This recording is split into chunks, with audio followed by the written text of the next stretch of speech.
नमस्कार, एजुकेशन नगरी की खास पेशकश एजुकेशन बुलेटिन में आपका स्वागत है। मैं हूं ललित वर्मा। चलिए रुक करते हैं शिक्षा जगत से जुड़ी बड़ी खबरों की ओर। नीट पेपर लीक मामले में पिछले 36 दिनों से दिल्ली के जंतर मंतर पर चले आ रहे सीजेपी के प्रोटेस्ट को आखिरकार जीत मिली है। 36 दिनों के संघर्ष और युवाओं के आक्रोश के चलते आखिरकार केंद्रीय शिक्षा मंत्री धर्मेंद्र प्रधान को इस्तीफा देना पड़ा। गौरतलब है कि 20 जुलाई को जंतर मंतर पर हुए लाठीचार्ज के बाद पूरे देश में आंदोलन ने बड़ा रूप ले लिया था और हर जगह पर पुलिस और छात्रों के बीच टकराव की स्थिति देखने को मिल रही थी, जिसके बाद प्रधानमंत्री नरेंद्र मोदी ने बड़ा कदम उठाते हुए शिक्षा मंत्री धर्मेंद्र प्रधान का इस्तीफा लिया। धरने का नेतृत्व कर रहे अभिजीत दीपके ने इसको छात्रों के संघर्ष की जीत करार दिया।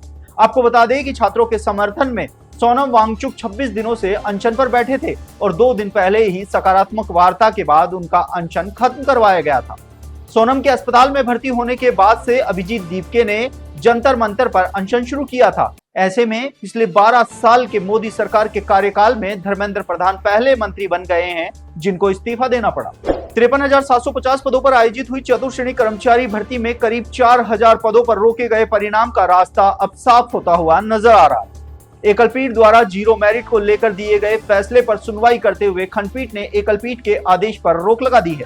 साथ ही संबंधित पक्षकारों से 6 सप्ताह में जवाब भी मांगा है। ऐसे में अब संभावना जताई जा रही है कि अगले सप्ताह बोर्ड की बैठक में रुके हुए परिणाम का अनुमोदन हो सकता है। बोर्ड द्वारा जीरो मेरिट को लेकर जिन कैटेगरी में परिणाम रोका गया था, अब उनके परिणाम पर काम शुरू कर दिया गया है और अगले सप्ताह तक ये परिणाम कोर्ट के आदेश के अधीन जारी किया जा सकता है।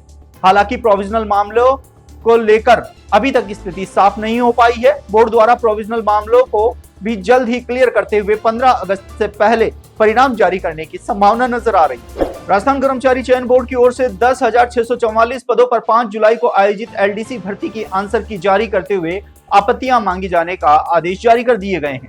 सवालों पर आपत्ति होने पर अभ्यर्थियों द्वारा 26 जुलाई से 28 जुलाई रात 12 बजे तक आपत्तियां दर्ज करवाई जा सकती हैं।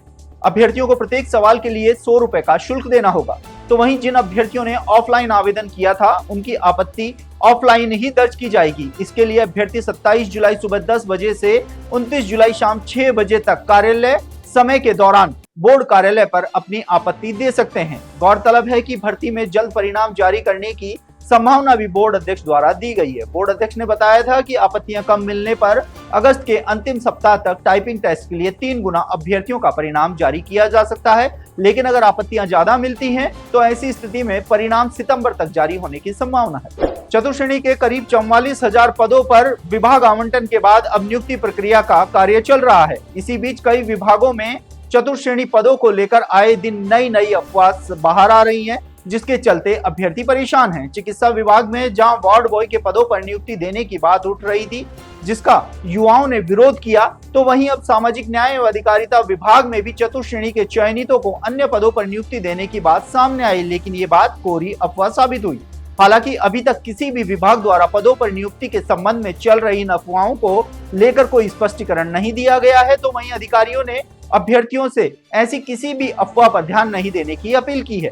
गौरतलब है कि सोशल मीडिया पर लगातार उठ रही इन अफवाहों के चलते चतुर्श्रेणी भर्ती के अभ्यर्थी थोड़ा मानसिक तनाव से पीड़ित हैं, जिनकी वजह से अभ्यर्थी जल्द से जल्द विभागों से स्थिति साफ करने की मांग कर रहे हैं। जेटीए भर्ती 2024 की प्रतीक्षा सूची जारी करने की मांग तेज हो गई है।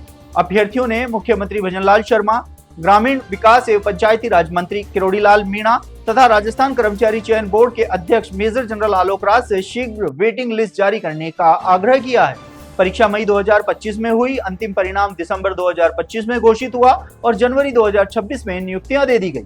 भर्ती के दौरान लगभग 2 गुना अभ्यर्थियों का दस्तावेज सत्यापन कराया गया था और 25 मार्च 2026 को गैर कार्य ग्रहण करने वाले अभ्यर्थियों को अंतिम अवसर देने के आदेश के बाद अब तक प्रतीक्षा सूची जारी नहीं हुई है। अभ्यर्थियों का कहना है कि करीब 250 से 300 पद नॉन ज्वाइनर्स के कारण रिक्त हैं, जबकि इतने ही पात्र अभ्यर्थी कई महीनों से इंतजार कर रहे हैं। उनका कहना है कि दस्तावेज सत्यापन पहले हो चुका है, इसलिए प्रतीक्षा सूची जारी कर रिक्त पदों को शीघ्र भरा जाए, जिससे विभाग को आवश्यक जेटीए मिले और योग्य अभ्यर्थियों को न्याय मिल सके। तो ये थी शिक्षा जगत से जुड़ी तमाम बड़ी खबरें। कल फिर से आपके साथ रूबरू होंगे, तब तक के लिए नमस्कार।